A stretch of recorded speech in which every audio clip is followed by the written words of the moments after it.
Benvenuto in Esercita l'italiano con le storie. Sei pronto a esercitarti con l'italiano e diventare più fluente? Iniziamo. C'erano una volta 3 fratelli che diventavano sempre più poveri. Alla fine erano così affamati che non avevano nulla da mangiare o bere. Si dissero l'un l'altro: non possiamo continuare a vivere così. Dobbiamo uscire nel mondo per cercare la nostra fortuna. Così partirono. Camminarono a lungo, ma non trovarono alcuna buona sorte. Un giorno arrivarono in una grande foresta e nel mezzo c'era una collina interamente di argento. Il fratello maggiore disse: «Ho trovato la buona sorte che cercavo e non ho bisogno di altro». Prese tanto argento quanto poteva portare e tornò a casa. Ma gli altri 2 fratelli dissero: «Vogliamo qualcosa di meglio del semplice argento». Così lo lasciarono e proseguirono. Dopo aver camminato per altri 2 giorni, giunsero a un'altra collina, questa volta di oro. Il secondo fratello si fermò e pensò: «Dovrei prendere abbastanza oro per durare tutta la vita, o dovrei continuare?» Alla fine, decise di prendere un po' d'oro, riempì le sue tasche, salutò il fratello e tornò a casa. Il fratello più giovane disse: «Argento e oro non mi interessano. Continuerò a cercare qualcosa di ancora migliore». Proseguì e, dopo 3 giorni, si trovò in una foresta ancora più grande della precedente. Era molto affamato e molto stanco. Si arrampicò su un alto albero per vedere se riusciva a trovare l'uscita della foresta, ma tutto ciò che vedeva erano le cime degli alberi. Mentre scendeva, la fame lo colpì di nuovo e pensò: «Se solo potessi mangiare qualcosa di buono proprio ora». Quando raggiunse il suolo, rimase sorpreso nel vedere una tavola sotto l'albero, splendidamente apparecchiata con cibo che emanava un profumo delizioso. Finalmente, disse, «il mio desiderio si è avverato al momento giusto». Senza chiedere chi avesse messo il cibo lì, si sedette e mangiò fino a sentirsi sazio. Quando finì pensò: «Sarebbe un peccato lasciare questa bella tovaglia qui nella foresta». Così la piegò ordinatamente e la mise in tasca. Più tardi quella sera, quando si sentì di nuovo affamato, voleva provare la sua tovaglia. La stese e disse: «Desidero che sia di nuovo coperta di buon cibo». Non appena parlò, la tavola si riempì di piatti meravigliosi. «Ora vedo come vengono preparati i miei pasti», disse. «Questa tovaglia vale per me più di montagne di argento e oro». Si rese conto che era una tovaglia dei desideri, ma non era ancora abbastanza per farlo restare a casa. Preferiva continuare a viaggiare e cercare la sua fortuna. Una notte incontrò un carbonaio impolverato in un bosco tranquillo. Il carbonaio stava cucinando patate su un fuoco. «Buonasera», disse il giovane. «Come mai sei qui da solo?»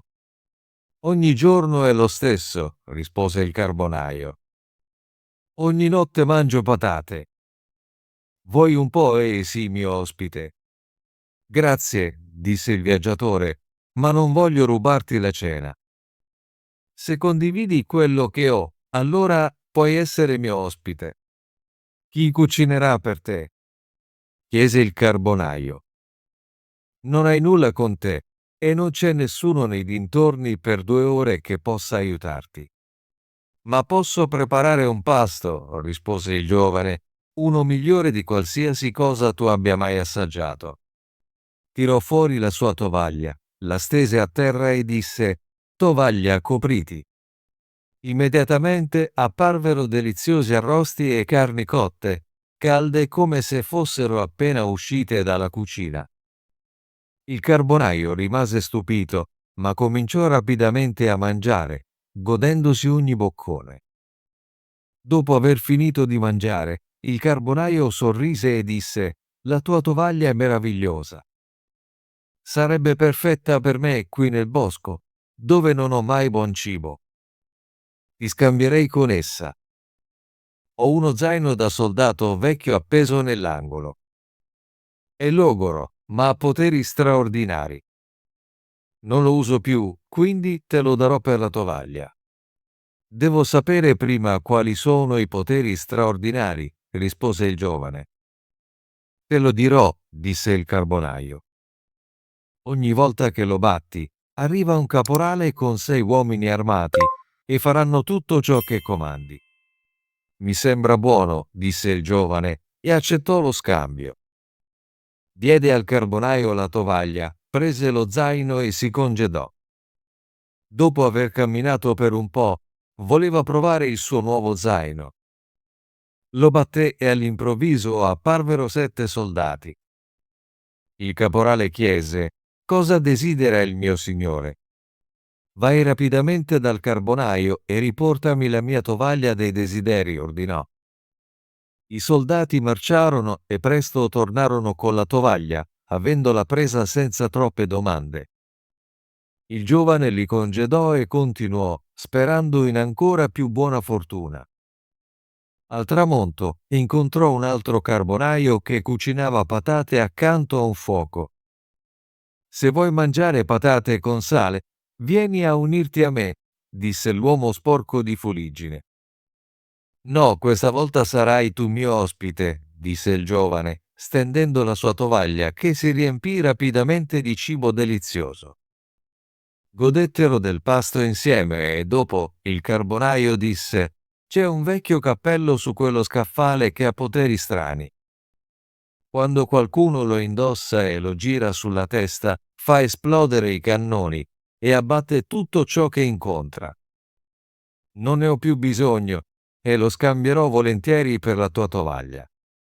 «Mi sembra buono», rispose, prese il cappello e lasciò la tovaglia.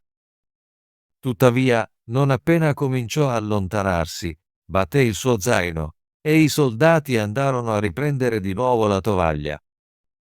«Le cose continuano a migliorare», pensò, sentendo che la sua fortuna non era ancora finita.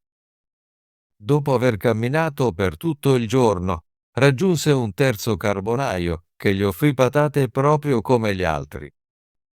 Ancora una volta, il giovane gli permise di mangiare dalla sua tovaglia dei desideri, e il carbonaio lo amò così tanto che gli offrì un corno in cambio. Questo corno aveva poteri diversi.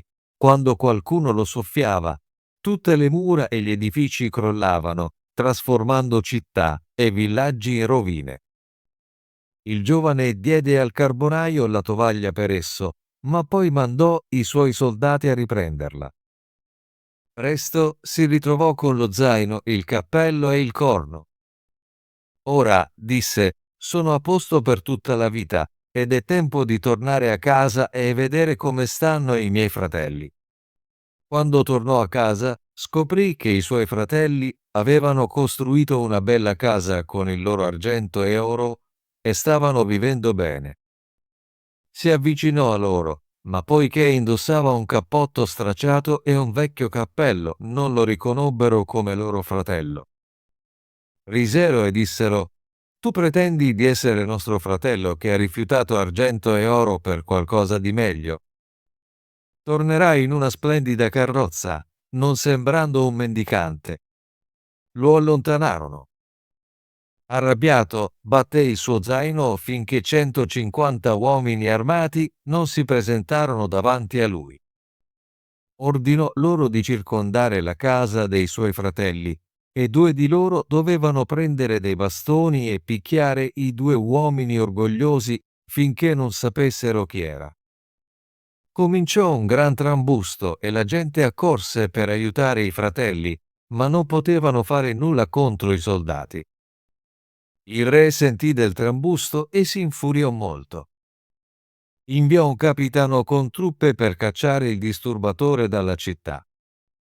Ma il giovane chiamò ancora più soldati e combatterono indietro, mandando via il capitano e i suoi uomini con ferite. Il re disse: «Questo vagabondo non è ancora sotto controllo e inviò il giorno successivo un gruppo ancora più grande, ma non ebbero più fortuna del primo gruppo. Il giovane continuò a inviare più soldati e poi girò il suo cappello 2 volte sulla testa. Immediatamente i cannoni spararono e gli uomini del re furono sconfitti e fuggirono. Adesso, disse, non farò pace finché il re non mi darà sua figlia in moglie e io governerò il regno in suo nome. Inviò questo messaggio al re, che disse a sua figlia: non ho scelta se non fare quello che vuole. Se voglio la pace e mantenere la mia corona, devo darti a lui. Così ci fu un matrimonio, ma la figlia del re era infelice che suo marito fosse un uomo comune con un cappello squallido e un vecchio zaino. Voleva liberarsi di lui e pensò: potrebbe avere i suoi poteri nello zaino. Pretese di essere dolce e gentile con lui, e quando lui fu ammorbidito dal suo affetto, disse: se solo ti liberassi di quello zaino brutto, ti fa sembrare così male che mi vergogno di te. Cara figlia, rispose, questo zaino è il mio tesoro più grande. Finché lo ho, non ho paura di nessuno. Le raccontò dei suoi poteri magici. Poi lei pretese di volerlo baciargli, ma astutamente gli tolse lo zaino dalla schiena e scappò via con esso. Una volta sola, batté lo zaino e ordinò ai soldati di catturare il loro ex padrone e buttarlo fuori dal palazzo. Obbedirono, e lei mandò anche più uomini per cacciarlo fuori dal regno.